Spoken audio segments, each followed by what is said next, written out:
आज हम बात करने वाले हैं एक सुपर इंटरेस्टिंग और गेम चेंजिंग टॉपिक पे, द फ्रेंच रेवोल्यूशन। ये सिर्फ एक हिस्ट्री लेसन नहीं है, बल्कि एक कहानी है जिसने पूरी दुनिया को हिला दिया। इमेजिन एक ऐसा टाइम जब लोग अपने हक के लिए खड़े हुए और एक नई दुनिया बनाने का सपना देखा। क्या ये एक्साइटिंग नहीं लगता? तो चलो इस जर्नी पे साथ चलते हैं और देखते हैं कि ये रेवोल्यूशन था क्या और क्यों इतना बड़ा डील था। क्यों हुआ ये revolution? Causes of the French revolution. सबसे पहले ये समझना जरूरी है कि फ्रेंच रेवोल्यूशन अचानक नहीं हुआ। इसके पीछे बड़े बड़े रीजंस थे। फ्रांस में उस वक्त सोसाइटी 3 पार्ट्स में बटी थी। फर्स्ट स्टेट, ये द क्लर्जी, मतलब चर्च वाले लोग। सेकंड स्टेट, ये नोबिलिटी थी, यानी रिच और पावरफुल लोग। थर्ड स्टेट, ये कॉमन पीपल थे, फार्मर्स, वर्कर्स और बाकी सब जो पॉपुलेशन का सबसे बड़ा हिस्सा थे, लेकिन उनके पास कोई पावर नहीं था।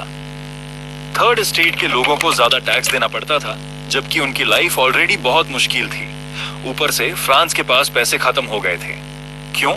क्योंकि राजा और रानी किंग लुई 17 और मरी एंटोनेट अपनी लग्जूरियस लाइफ जी रहे थे और फ्रांस ने अमेरिका की रेवोल्यूशन में भी बहुत खर्चा किया था। रिजल्ट?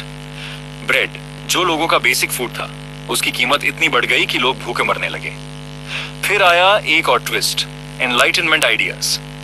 फिलोसोफर्स जैसे रूसो और वोल्टेयर ने बोला, भाई सबको इक्वल राइट्स मिलने चाहिए और फ्रीडम जरूरी है। इसने लोगों के दिमाग में आग लगा दी। उन्होंने सोचना शुरू किया, क्यों हम सफर करें जब हम चेंज ला सकते हैं। की इवेंट्स, क्या क्या हुआ? अब चलो कुछ बड़े इवेंट्स पे नजर डालते हैं जो फ्रेंच रेवोल्यूशन के हाइलाइट्स थे। स्टॉर्मिंग ऑफ द बेस्टिल 14 जुलाई ये था रेवोल्यूशन का पहला धमाका। बस्टील एक जेल थी जो मॉनर्की की पावर का सिंबल थी। लोग इतने गुस्से में थे कि उन्होंने इस पे अटैक कर दिया। ये एक छोटी सी जीत थी, लेकिन इसने रेवोल्यूशन को ऑफिशियली शुरू कर दिया। आज भी फ्रांस में 14 जुलाई को बस्टिल डे के नाम से सेलिब्रेट होता है। कूल ना? रेन ऑफ टेरर 1793 टू 1794, ये एक डार्क फेज था।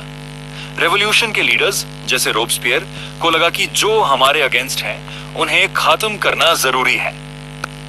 तो उन्होंने गियोटिन, एक मशीन जो सर काट देती थी, चालू कर दिया।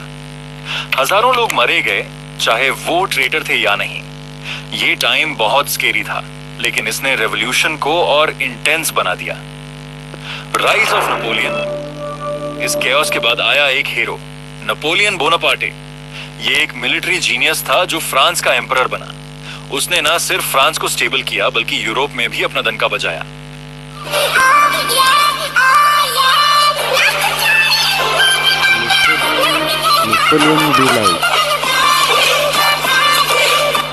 वॉर्स लड़े और फ्रांस को एक सुपर पावर बनाया। लेकिन सवाल यह है, क्या वो रेवोल्यूशन के सपने को पूरा कर पाया? सोचो जरा फ्रेंड्स, अब एक मिनट के लिए रुक कर सोचो, अगर तुम उस टाइम फ्रांस में होते तो क्या करते? क्या तुम रेवोल्यूशन में कूद पड़ते या मॉनर्की के साथ सेफ साइड पे रहते? और एक बात और, ये फ्रेंच रेवोल्यूशन आज हमें कैसे अफेक्ट करता है? जो फ्रीडम और राइट्स हम एंजॉय करते हैं, डेमोक्रेसी, इक्वालिटी, क्या ये सब उस रेवोल्यूशन की देन है? अपने दिमाग में थोड़ी सी क्यूरियोसिटी जागाओ और जवाब सोचो। Conclusion, wrap up time. तो फ्रेंड्स, ये था फ्रेंच रेवोल्यूशन, एक ऐसा इवेंट जिसने दुनिया को नए आइडियाज दिए, जैसे इक्वालिटी, फ्रीडम और डेमोक्रेसी। इसने हमें यह भी दिखाया कि जब लोग एक साथ आते हैं तो बड़ा चेंज पॉसिबल है। नेक्स्ट टाइम जब तुम हिस्ट्री पढ़ो या न्यूज देखो, याद रखना कि फ्रेंच रेवोल्यूशन ने कैसे एक नई शुरुआत की थी। सो क्या लगता है, अगर आज के टाइम में ऐसा रेवोल्यूशन हो तो तुम किसकी साइड लोगे? सोचो और मुझे बताना। Catch you later friends.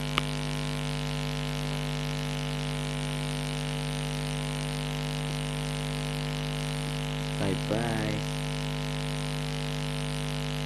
Bye bye. Thank you guys. Bye bye.